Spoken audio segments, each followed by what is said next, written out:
Hola, buenos días. Muchas gracias por estar aquí. Muchas gracias a Carlos también por acompañarnos y por compartir hoy con nosotros. Estamos contentos de presentar el libro de su libro, Apuntes y Bocetos. Y bueno, yo creo que no hace falta una larga introducción sobre el trabajo de Carlos, pero sí me parece importante nombrar que Carlos ha ido realizando un trabajo como escultor y como pintor, y la idea de sacar adelante este libro también me parece que implica una relación con su trabajo que lo lleva a otra dimensión, ¿no? Que no es, digamos, se mueve dentro de una línea de libros de artistas, de formato del libro como no algo que está apoyado en una exposición, sino como un elemento autónomo, ¿no? Y en ese sentido, pues estamos contentos en TEA de poder continuar con esta línea editorial, ¿no? Ahí quería decir que este ha sido una iniciativa que ha salido bajo la dirección de Gilberto González, y también que el trabajo de acompañamiento de Pilar Carreño ha sido de una importancia muy grande para que este proyecto salga adelante, ¿no? Y bueno, yo soy Néstor Delgado, soy el conservador de exposiciones temporales de TEA. Yo no he estado tan presente en todo el desarrollo de este proyecto, y un poco ahora es cuando entro en contacto, pero precisamente creo que puede ser un buen contrapunto para poder sacar, en esta conversación, en este diálogo, algunos puntos sobre este libro.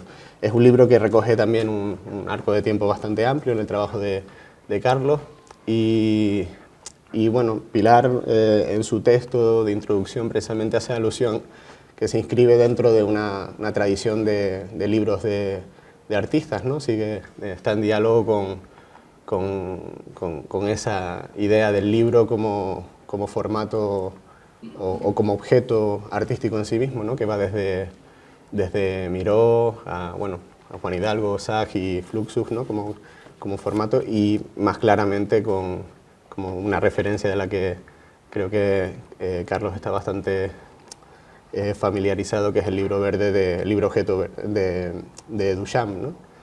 Y por ahí quería empezar preguntándote un poco y sacar sobre esa relación entre como este libro verde de Duchamp, que recoge dentro de sí varias obras, un desglose de su trabajo. Quería empezar preguntándote por ese, ¿no? ¿Cómo concibes tú el libro artista dentro de, en esta edición, ¿no? ¿Cómo lo han planteado? Buenos días y gracias por vuestra presencia aquí. El proyecto, cuando Gilberto me lo propuso en junio pasado, yo lo vi como una oportunidad de sacar a la luz una parte de mi trabajo que normalmente, por razones obvias, no está a la vista, y es el laboratorio que son los cuadernos, que es el espacio donde la idea mental, la imagen mental toma primera forma, ¿no? Que es en el papel, en una nota, en un apunte, en un boceto rápido. Yo siempre he hecho cuadernos porque yo empecé, no tengo formación académica, y yo empecé trabajando siempre en casa, en una mesa, con mis acuarelas, mis témperas, en pequeños cuadernos, pequeños blogs, ¿no? Entonces, eso me ha generado un hábito de trabajo en el que persisto. Ya a mi edad sigo trabajando así, poniendo mis ideas en claro en un cuaderno, ¿no? Entonces me pareció muy, muy interesante llevar a cabo esta operación, ¿no? de convertir, a pesar de que había otras opciones también, un poco más, digamos, más conceptuales, de dar a la luz este conjunto de cuadernos, que al final ha sido una selección, y dentro de cada cuaderno se ha seleccionado se han seleccionado las páginas y las imágenes. Sí, de hecho, el libro, para quienes todavía no lo hayan podido tener entre las manos, recoge, ¿no? Recopila 8 cuadernos. 8 cuadernos, exactamente. Que van desde el año 95 al 2022. A 2022, sí. Entonces, es interesante. Quería preguntarte un poco primero por el porqué de esa selección, de un amplio, imagino, hemos hablado que es un amplio... Bueno, que fuera un arco cronológico tan amplio era para que diera testimonio de mi evolución como artista, ¿no? De mi trabajo como artista, ¿no? Entonces, empezando en el 95 hasta antes de ayer, como quien dice, ¿no? Y luego también se eligió cada cuaderno en función de la importancia que tenía en cada momento de esa trayectoria temporal. Sí. De hecho, ahí también podemos empezar a ir hablando un poco de algunos de los cuadernos, pero hemos hablado un poco sobre también la relación entre el cuaderno y algunos de tus trabajos, que los iremos viendo. Sí. Hay una cosa que me parecía especialmente interesante al ver los 8 cuadernos que están recogidos aquí, que muchas del trabajo que se desarrolla en esos cuadernos está luego, digamos, como se dice, una forma materializada luego en algunas obras, ¿no? Sí. Y ahí me preguntaba también en ese sentido como si la selección de estos 8 cuadernos está planteada también en ese diálogo con tu trabajo como escultor o como pintor, ¿no? También dentro de... No, evidentemente, porque el título ya lo dice, apuntes y bocetos, ya está aludiendo a que esto es un punto de partida para otros trabajos posteriores, ¿no? O sea que ahí está esa parte en el que estos cuadernos funcionan, digamos, también funcionan como archivos de imágenes, al que recurro cuando llevo a cabo algún tipo de proyecto expositivo o algún encargo o cualquier otra necesidad artística. Si quieres comentarme un poco sobre...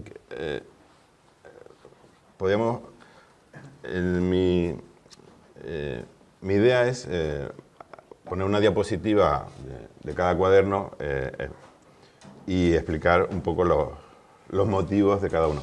Este tiene una historia muy curiosa porque estando en un curso que daba Pilar Carreño sobre museos de la isla de Tenerife, ella sacó esta libretita y estaba tomando notas y a mí me llamó la atención, porque en ese momento yo estaba leyendo un libro de René Taylor que se llama Arquitectura y Magia, consideraciones sobre la idea del Escorial. La teoría de Taylor, del autor, es que en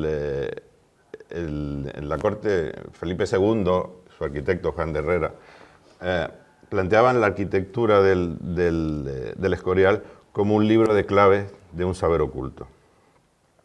Eso por una parte. La otra parte de este libro estaba dedicada a la publicación del libro del Templo de Salomón de Juan Bautista Villalpando, en el que él transcribe la visión de Ezequiel a arquitectura, a planos de arquitectura. Entonces, el proyecto del Templo de Salomón viene a ser como una gran... esa visión de Ezequiel la convierte en arquitectura y viene a ser como el gran despliegue de lo que era el templo llevado a imágenes, ¿no? Entonces, me interesó mucho estaba yo muy interesado en esa traducción de una visión, digamos, divina a convertirse en arquitectura terrenal, ¿no? Entonces, estaba yo en eso y de repente vi esta libreta y digo, anda, qué interesante. Cuando es una libreta que, bueno, ya ve que es un souvenir de la tienda, supongo, del propio Escorial, ¿no?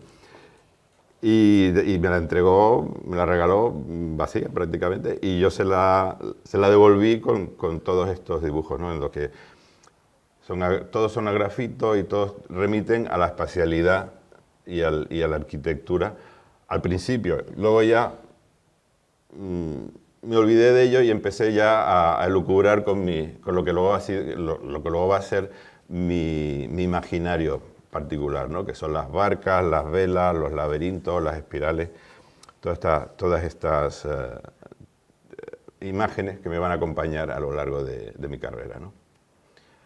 El segundo cuaderno que hemos seleccionado es el de Mundo, Magia, Memoria, que es de 1997. Este tiene dos partes. Ahí el de la parte izquierda es la dedicada a un bestiario y a un herbolario que fue expuesto en la exposición de Carlos Pinto, Lagunático, Mundo, Magia, Memoria, que compartimos el título porque los dos estábamos interesados en un libro de Ignacio Gómez de Liaño que trata sobre Giordano Bruno y sobre todos estos mecanismos de la cábala, de lo esotérico y de lo mágico en la cultura del Renacimiento y del Barroco. La segunda parte estaba dedicada a lo que luego llamé la Canción de la Tierra, que es una exposición que hice en el año 97 en Fúcares, en la Galería Fúcares de Almagro, y estaba dedicada era una reflexión plástica en torno al mito de Orfeo. Luego hablaremos un poco más sobre eso. El siguiente cuaderno es el Fausto, que es del año 2000. Este lo hice ya recién llegado a Madrid. Y es viene a ser como una especie de recopilación de las imágenes, de mis inquietudes que yo tenía en Canarias, ¿no? Es como una puesta en dibujo de todas aquellas cosas en las que yo había estado trabajando mientras vivía aquí. Es un poco nostálgico y es como una añoranza de la isla, del espacio vital que había dejado, y frente al nuevo, al de Madrid, a la ciudad y a las nuevas posibilidades y a la evolución que me estaba esperando luego. Entonces, este Fausto, bueno, pues narra en imágenes la historia del alquimista Fausto que vende su alma al diablo a cambio del conocimiento, las riquezas y la juventud. Y al final se pierde según uno y según otro se salva por su amor a Margarita. Pero bueno, yo lo dejé con el diablo. En fin, aquí quería exhibirles esta diapositiva para que se vea cómo, lo que hablamos antes con Néstor, cómo el boceto de Orfeo despedazado se convierte luego en la exposición en una cosa similar pero diferente, ¿no? Y aquí, en la visión de Fausto, esta es una exposición que fue en el año 2000 en Málaga, en la Galería Maringali. Entonces, aquí he puesto lo contrario, he puesto cómo la pieza de la visión que tiene Fausto de Acteón devorado por los perros, cómo la hemos puesto en el libro. Estos son los bocetos, las imágenes de los bocetos, y ahí está la pieza de Acteón devorado por los perros. El siguiente, ya esto es un salto temporal, porque ya del 2000 al 2011, ya aquí es la evolución mía en Madrid, en Berlín, de cómo la apertura del campo, del contexto, a mí también, personal y artísticamente, me influye, ¿no? El primero, el tobogán que se ve ahí, fue mi participación en un concurso que me invitaron a ir en la Fundación Joan Miró para una pieza en el parque de la Fundación, en Palma de Mallorca. Entonces, he puesto para que se vea que es una pieza que ahora diríamos para un sitio específico. Una obra mía de luces, una escultura, para un sitio específico. Esta, la de la derecha, la de los árboles, que está derivada de una que estuvo expuesta aquí en TEA en el año 2010, que eran los árboles con los fluorescentes, que era una especie de recreación de la niebla que se genera en los bosques canarios con el alisio. aquí este fue un encargo que me hicieron unos coleccionistas norteamericanos, pero ellos querían algo más pequeño para su jardín. Y entonces le adapté a lo que me pedían, para que se vea aquí cómo una idea se va transformando y se va haciendo otra cosa. Aquella pieza allí tiene que ver con la exposición que hice en Fúcares, Madrid, en el 2009, que era todo dedicado a piezas de hierro en entornos arquitectónicos. Y esto es un proyecto que se llama Mecánica Duchampiana, la inferior derecha, y que son unos sombreros que compré en Colombia, con esa forma de espiral, que he pensado convertir en discos que giren. Bueno, esto es un poco para que se vea cuáles son los mecanismos que yo utilizo a la hora de idear piezas y por qué estos son bocetos, ¿no? Y aquí ya, bueno, pues la pieza del boceto de la izquierda alude a la pieza que está abajo, los llamo los pilares Mies van der Rohe, que son 2 lámparas que hice porque recibí el encargo para participar en una feria de arte en la sección de diseño. Entonces yo exponía con 2 diseñadores que se llaman Álvaro Catalán y Pedro Feducci. Entonces se me ocurrió hacer unas lámparas arquitectónicas. Entonces son los forros de acero inoxidable que Mies utilizaba para embellecer los pilares en sus casas, en las casas que proyectaba, evidentemente, y yo le puse la bombillita al lado para que fueran útiles de alguna manera.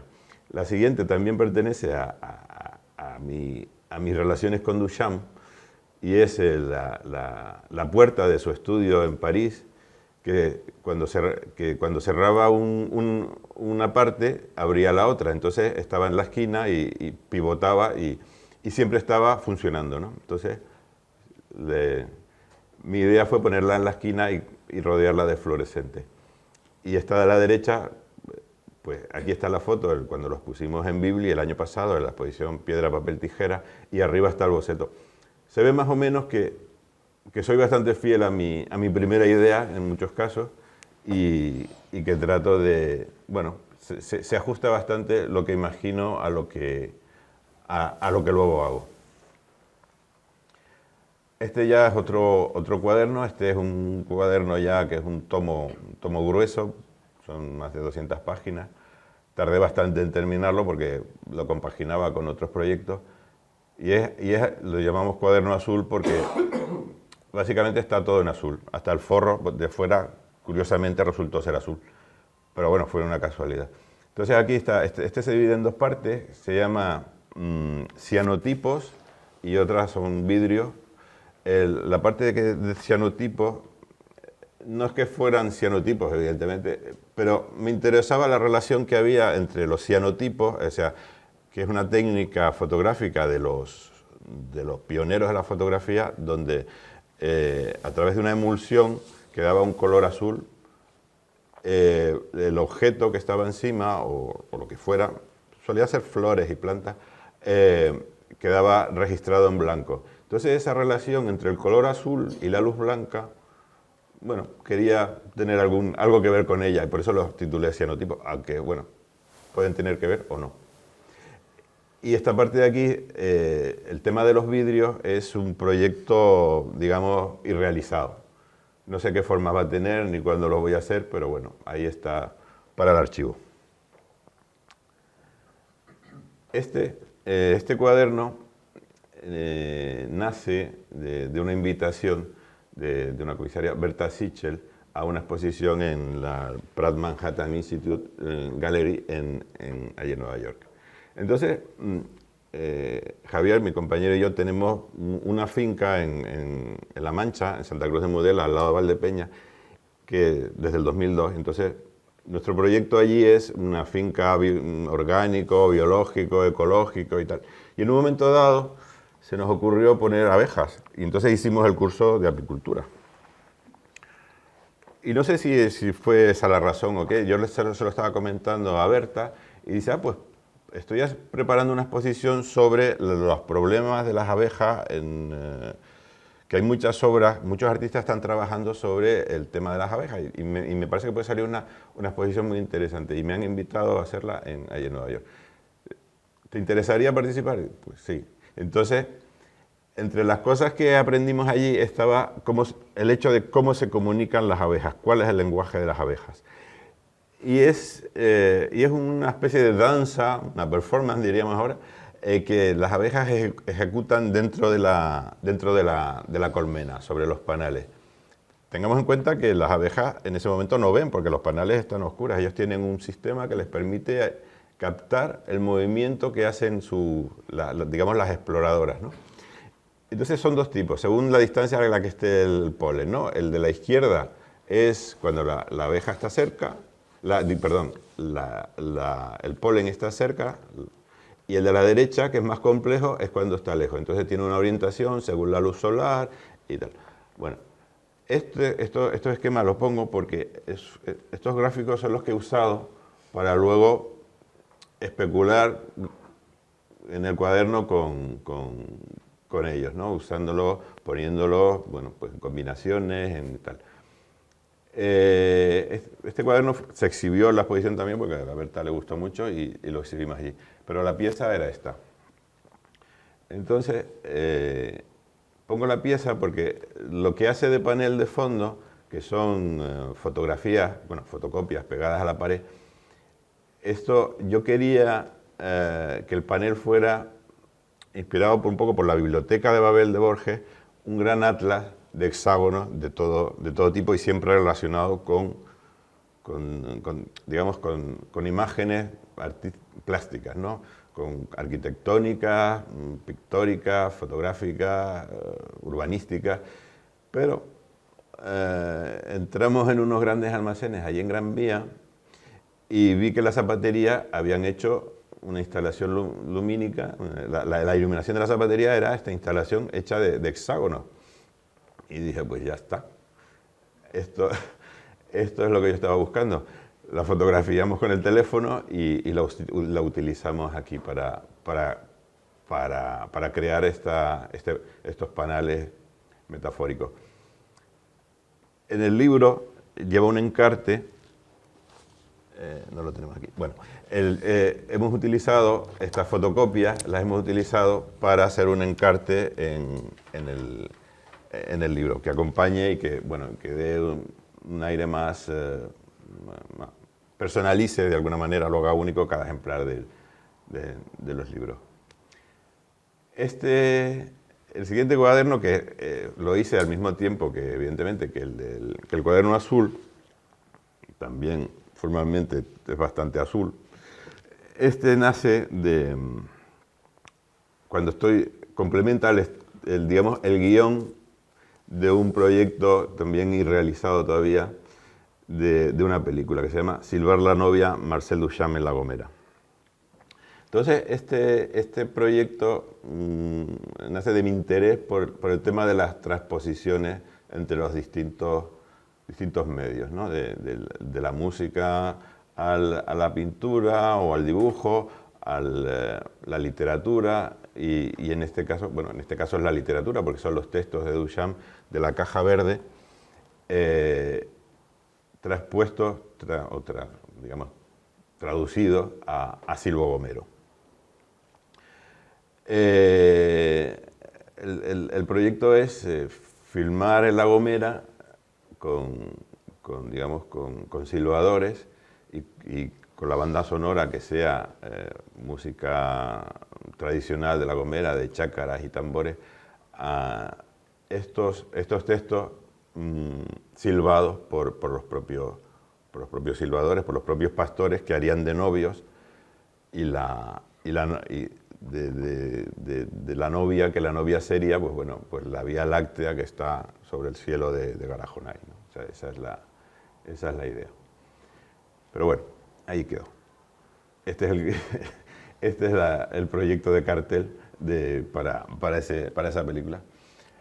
Y este es el último ya, de los 8, que es el libro de las cascadas, que también nace de una colaboración con Pilar, que me regaló el cuaderno que ella había hecho en un taller de encuadernación y yo lo usé en un momento dado pues para dibujar mi atlas de cascadas, para ilustrar el proyecto de mecánica duchampiana, porque esto viene dado por la última obra de Duchamp, el étant donné, siendo dado primero la cascada, segundo el gas de alumbrado, ¿no? Entonces yo me imaginé un libro dedicado a las cascadas duchampianas.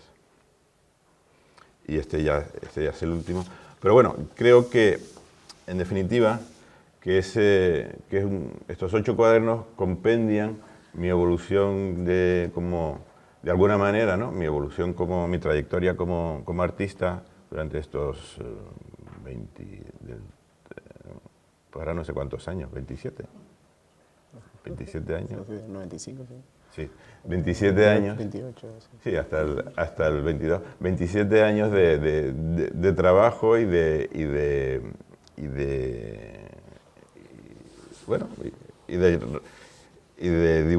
dibujante y ilustrador de cuadernos.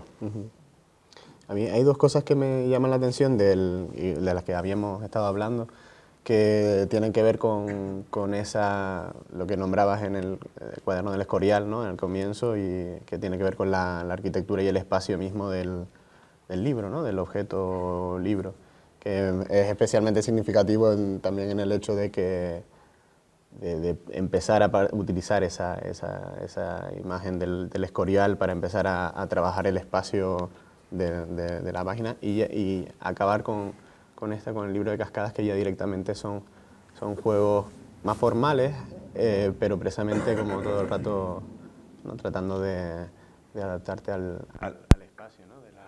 Bueno, la hoja en blanco, cuando uno se enfrenta a ella desde un punto de vista, digamos, plástico, es un espacio en blanco. Entonces, en este espacio proyectas tu imagen, la imagen mental que tienes la proyectas y la llevas a cabo. Por eso la arquitectura, en el caso del cuaderno del Escorial y en los posteriores, en el del Silvo, que es más el paisaje, o en los bocetos los bocetos más bueno, aquí se ve más. En estos bocetos, como el de la escalera con la pequeña plataforma, se ve más que ya imagino la pieza en un entorno arquitectónico, ¿no? Porque para mí mi visión es espacial y trato de transmitírsela cuando trabajo en piezas así. Trato de transmitirla al papel. De hecho, el libro recoge también al final una serie de trabajos escultóricos, ¿no? Sí, eso fue una idea del diseñador, incluir al final instalaciones realizadas que estaban los bocetos en los cuadernos que se seleccionaron. Sí, y de hecho comentabas también que de la misma manera que muchos de esos dibujos terminan como realizándose, también muchos de los que, sí, digamos, que incluyen obras que no han terminado de formalizarse como esculturas, ¿no? Evidentemente, porque hay una decantación necesaria. O sea, por un lado, hay proyectos que pueden ser irrealizables pues, desde su punto de partida, pero luego hay otros que pues por las razones que sean no se llevan a cabo, ¿no? O sea, eso es por pura economía, ¿no? Porque también el cuaderno, a pesar de que no se han realizado en ese momento, como hablábamos antes, el cuaderno funciona como un archivo de material al que puedes recurrir en cualquier momento. Sí, como proyecto. También me llama la atención el hecho de que en esa progresión de 8 cuadernos también va desapareciendo cada vez más la figura, ¿no? Se convierte más en digamos, como en ejercicios formales cada vez más abstractos, ¿no? También hay una cuestión un poco dentro no sé si dentro de tu propio trabajo a desaparecer ese Orfeo. Es una buena observación y es cierto, cada vez, realmente yo creo que ya lo has superado. Hubo un momento realmente muy abstracto muy conceptual en mi trabajo. Y es un proyecto todavía no realizado, que es la traducción a Morse del Tractatus de Wittgenstein. Sí. Entonces, traducirlo a Morse pues es letra por letra, ir haciéndolo en puntos, raya, punto, y luego eso convertirlo en una proyección de luz. Entonces, ahí realmente llegué a un punto. Claro, leyendo a Wittgenstein llegas al punto cero, ¿no? De lo que no puedes decir es mejor callarte. Entonces ya, cuando termine con esto, tengo que empezar a ir para atrás, ¿no? O me callo o empiezo a marchar hacia atrás, a retomar lo que he sido. Un segundo Wittgenstein, ¿no? Y también, bueno, hablábamos también sobre esa importancia que en el texto se nombra, en el texto de Pilar, de esa importancia del libro, haciendo referencia también a Duchamp y en este caso a Letandonés, se hacía referencia al libro de instrucciones de montaje de Andonés como algo que era importante editar precisamente para mostrar toda una trastienda, ¿no? de lo que estaba detrás de esa obra. Y quería preguntarte también en ese sentido, ¿de qué manera consideras tú que estos apuntes y bocetos son como una trastienda de tu propio trabajo, una forma de expandir también algo que normalmente no se ve en la obra? En la obra, digamos, expuesta en un museo, ¿no? Ese fue precisamente el motivo por el que decidimos hacer esta publicación de cuadernos, ¿no? O sea, mostrar la trastienda de mi trabajo, o sea, mostrar lo que normalmente no se ve, o sea, porque llegas a la sala de exposiciones y ves la escalera y dices, ¿y cómo llego aquí? Entonces se trata de decir cómo, o sea, de deshacer la madeja que crea la pieza en sí, ¿no? De desvelar un poco el misterio de su elaboración, de cómo se ideó, de cómo se llevó a cabo y de qué instrucciones se siguieron y tal. Hombre, aquí es mucho más esquemático todo, pero bueno, más o menos se ve cuál es la idea de partida y a lo que hemos llegado. Y cómo hemos llegado también. Y respecto al tema del facsímil, del libro de instrucciones, para los que no lo sepan, Tandonés es una obra de Marcel Duchamp que está en el Museo de Filadelfia, en la que él estuvo trabajando en secreto durante 20 años en su estudio en Nueva York y se exhibió póstumamente, porque así estaba en su testamento, ¿no? Él nunca la enseñó en vida y se montó siguiendo las instrucciones que él dejó en un cuaderno, en un cartapacio negro. Ese cartapacio, pues todos los artistas, amigos de Duchamp, pidieron que se publicara, pero no se pudo publicar hasta 15 años después de su fallecimiento por una cláusula testamentaria que tenía Duchamp con el Museo de Filadelfia. Entonces, ese facsímil es muy interesante porque el Letandonés es una pieza que se ve detrás de una mirilla de una puerta. Esa mirilla te conduce al hueco de una pared y a través del hueco de esa pared hay un diorama en el que se ve una señora desnuda, tumbada, con un quinqué en una mano y al fondo una cascada. Esa es el Letandonés. Pero es una elaboración que él hizo muy, digamos, muy autodidacta, muy artesana y muy especial. Entonces, todo ese material él lo clasificó y lo ordenó para que a su muerte pudieran construirlo, no reconstruirlo, sino construirlo. Luego se deshizo porque pasó el tiempo y hubo que rehacerlo otra vez y se volvió a montar siguiendo las instrucciones del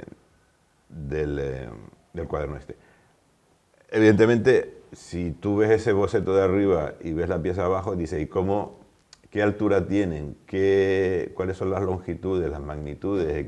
¿En qué esquina lo pongo? ¿A derecha o izquierda? O sea, mis instrucciones, digamos que son más laxas.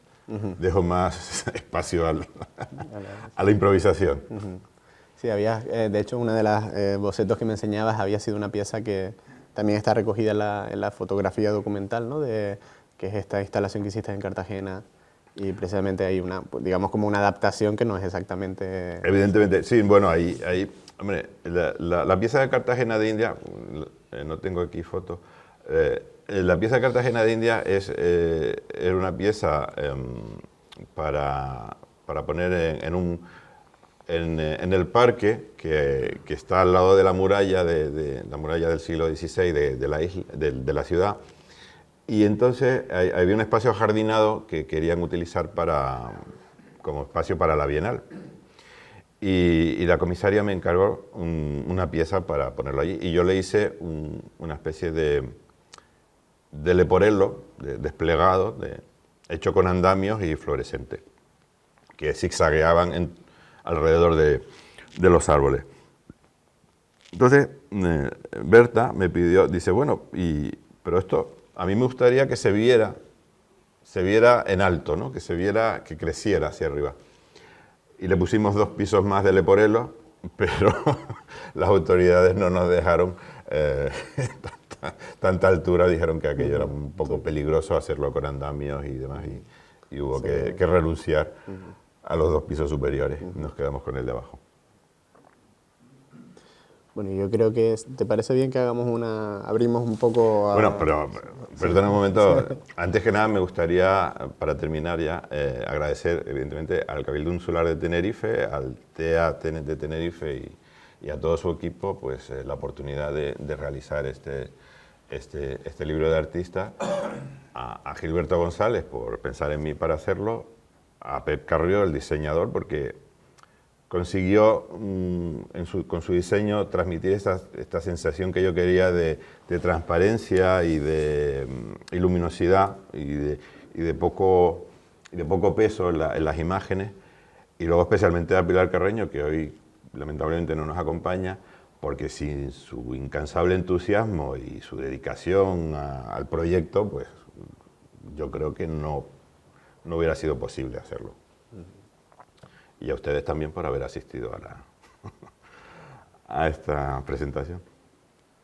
Y bueno, sí, aprovecho a abrir un poco si tienen alguna pregunta o quieren de pronto añadir preguntarle algo a Carlos, aprovechando que lo tenemos aquí. Sí, yo quisiera comentar un aspecto muy concreto. Bueno, yo conozco previamente estos cuadernos, tuve la suerte de que Carlos me lo enseñara hace tiempo y me quedé, como ahora mismo, encantado, fascinado con la pluralidad, la diversidad de lenguajes, de investigaciones, de direcciones plásticas, ¿no? Y me resulta, como digo, muy atractivo. Ahora me vengo haciendo una pregunta desde que se han mostrado los cuadernos en la pantalla. Y es la siguiente: alguno de los cuadernos se reproduce íntegramente aquí. Y justifico mi pregunta, porque si no es así, hubiese sido interesantísimo. Quiero decir, se reproducen solo en una selección, porque si no, hubiera sido de enorme interés conocer los ritmos internos, aunque fuese de un solo cuaderno. Sí. Porque no solo existe, digamos, la diversidad de los lenguajes expresados en distintos cuadernos, sino ver el dinamismo interno de un solo cuaderno. Entiendo perfectamente tu pregunta, pero por motivos presupuestarios nos teníamos que ceñir a 200 páginas. Ya me imaginaba así. Y hubo que, por lo menos para dar sensación de que respetábamos los ritmos internos de los cuadernos, hemos primado unos cuadernos sobre otros. Por ejemplo, el del Escorial, que es el primero. Ese tiene muchas páginas, a pesar de ser el más, digamos, formalmente el más pobre, porque es grafito sobre papel.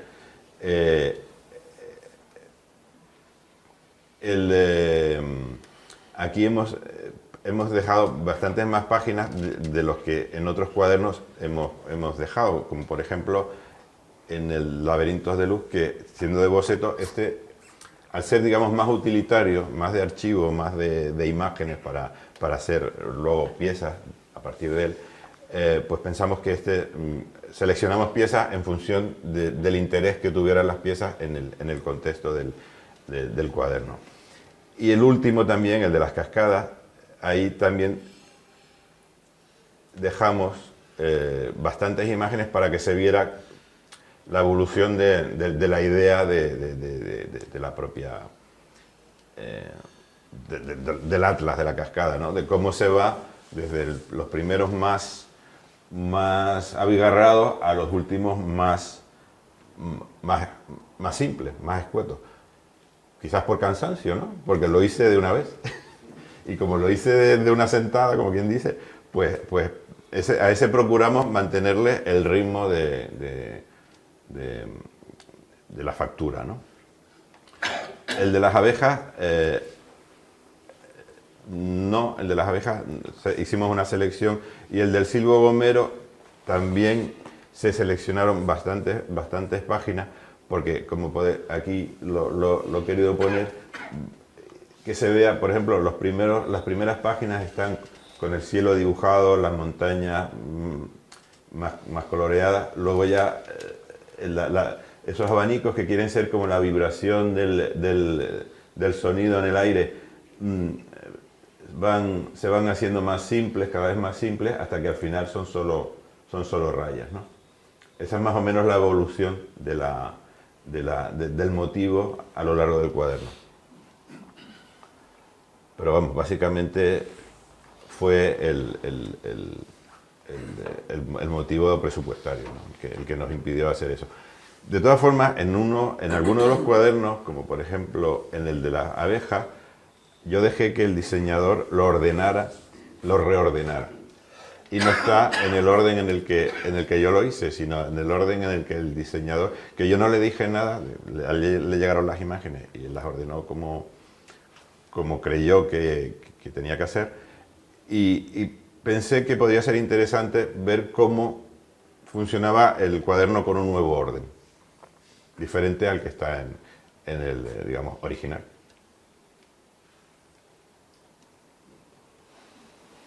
Entonces la cosa está clara.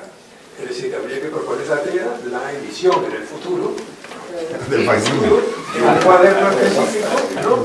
Que permita a la persona interesada ver ese proceso de elaboración interna de cada cuaderno, que considero bueno, sí, es especialmente interesante. Hay más cuadernos, podemos editar otro cuaderno, que de los que no están. Hay muchos más, como se puede ver en la foto de los encabezamientos. Este es un plano que me pidió el diseñador del cajón donde guardo los cuadernos en el planero. Ahí hay material, si se anima el TEA, yo... dentro de 14 años, que son los que he tardado desde la exposición individual que tuve aquí en el 2010 hasta ahora, pues habrá más cuadernos también. Si me permiten, y por alusión directa, en nombre del TEA, de Javier, muchísimas gracias por estar aquí, por aceptar la invitación, porque esto siempre es un tema bidireccional.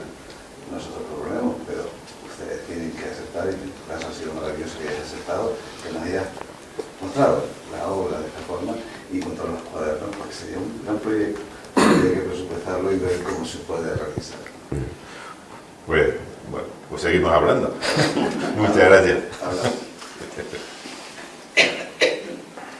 A mí me gustaría saber qué siente Carlos persona, Carlos artista, con toda esta visión de 27 años, y que nos quiere hacer sentir, nos quiso hacer sentir en su momento y nos quiere hacer sentir ahora como espectadores de su obra, ¿no? O sea, el Carlos humano y artista.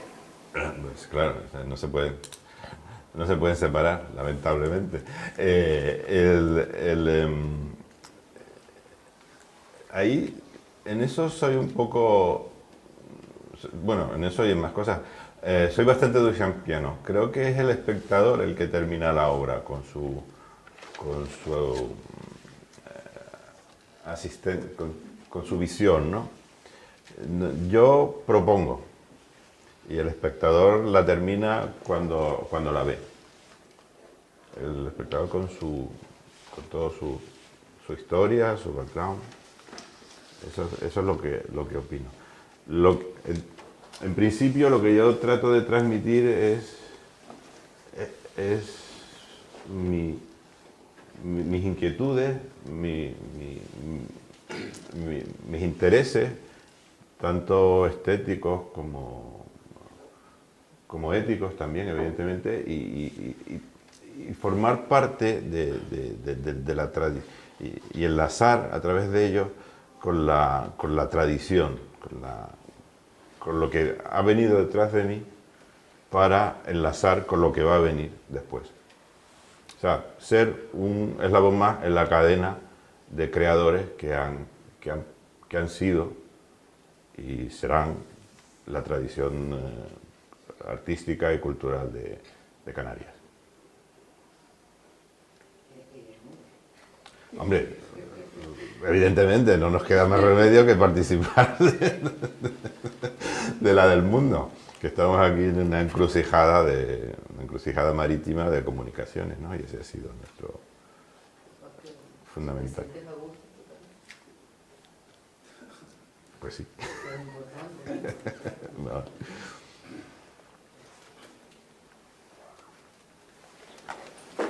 Bueno, yo voy a contar una anécdota que creo que puede poner un poco la linda.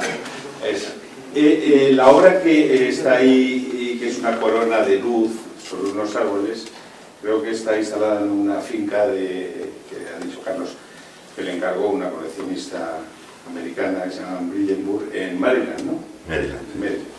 Bien. Todo esto viene de que otro coleccionista, Daniel Levina, visitó un día Arco y vio una obra de Carlos, que es la que, si quieres, si la puedes localizar ahí, la de los 3 árboles, la derecha de arriba. Son 3 árboles secos, sujetados sus raíces en unos pilones de hormigón y con los fluorescentes típicos de Carlos, que le encantaron a Daniel Levinas y los compró. Pero claro, el problema es que se los quería llevar a Washington y, si os fijáis, los pies son de hormigón armado, que es una estupidez trasplantar eso. La madera era seca y por lo tanto infectada para los americanos y no podía pasar la frontera.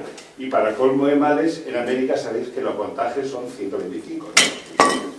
O sea, la obra era un desastre. Y hubo que ir a Nueva York, a Washington, a instalar la obra y a hacerla allí. Claro, aquí me tenéis a mí de pinche, ¿eh? Y entonces hicimos el hormigón con la ayuda de los operarios de Levina. Se compró los fluorescentes a 220, que todavía no había ley, a 125, y finalmente ya había Carlos encargado a alguien de la galería, por su galería, que comprara 3 árboles y los dejara secar. Y así se instaló la obra. De ahí nació primero una gran amistad con Daniel Levinas, y en segundo lugar que un día una amiga suya fue a un cóctel y se encontró con la obra y dijo: yo quiero una. Entonces aparecieron en Berlín, Carlos le hizo el boceto y dijo: vete a Berlín y dame la instalas. Es otro uso para un uso comercial, los cuadernos. Y luego otra anécdota también muy graciosa es que cuando hizo la exposición sobre las abejas, Carlos llevaba obsesionado 3 meses con los dichosos hexágonos. Veía una tapa de alcantarilla hexagonal, le hacía una foto. Veía tal, y venga una foto y tal. Y un día le digo: oye, han abierto Primark y vamos a verlo. Y dice: es ropa barata. Bueno, bien, pero vamos a verlo, está lleno, no hay una baja de muchísima gente, vamos a verlo. Entonces entra al Primark y ve la zapatería entera, como esto, llena de hexágonos de neón. Y dice: esta es la mía. ¡Pum, pum, pum, pum! Y empezó a ver la foto. Y esa es una historia también muy divertida. Bueno, pues entonces en la exposición de Nueva York había una comisaria que le interesaba mucho el tema de las abejas y tal. Y es de aquí que yo le estuve explicando. Mi nivel de inglés, os tenéis que hacer una idea, es 3 sobre 10. O sea, muy mal. Bueno, pues le expliqué que las abejas, cuando deciden que faltan machos en la colmena o que hacen falta hembras, hacen el tamaño del hexagonito este de cera, de la celda. Si lo hacen de 4,5, la reina tiene que apretar el culete. Por lo tanto, al apretarlo, moja del líquido seminal, moja el huevo y sale un huevo de 48 cromosomas. Si por el contrario lo que hace falta son machos, lo hacen de 5 milímetros, 0,5 milímetros, la abeja reina no tiene que apretar el culete, no moja de líquido seminal el huevo y sale un macho con 24 cromosomas. Eso lo expliqué en inglés y se quedó entusiasmada. Creo que anda todavía haciendo la abeja maya.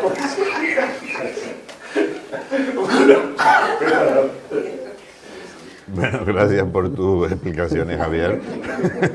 Has aportado una visión muy humana de mi trabajo, pero bueno. Muchas gracias, yo creo que sí. Bueno, gracias a ti, Carlos, sobre todo, y gracias a ustedes por venir un sábado por la mañana a escucharnos. O sea que bueno, espero que ya lo tienen aquí para que le pregunten lo que quieren en persona.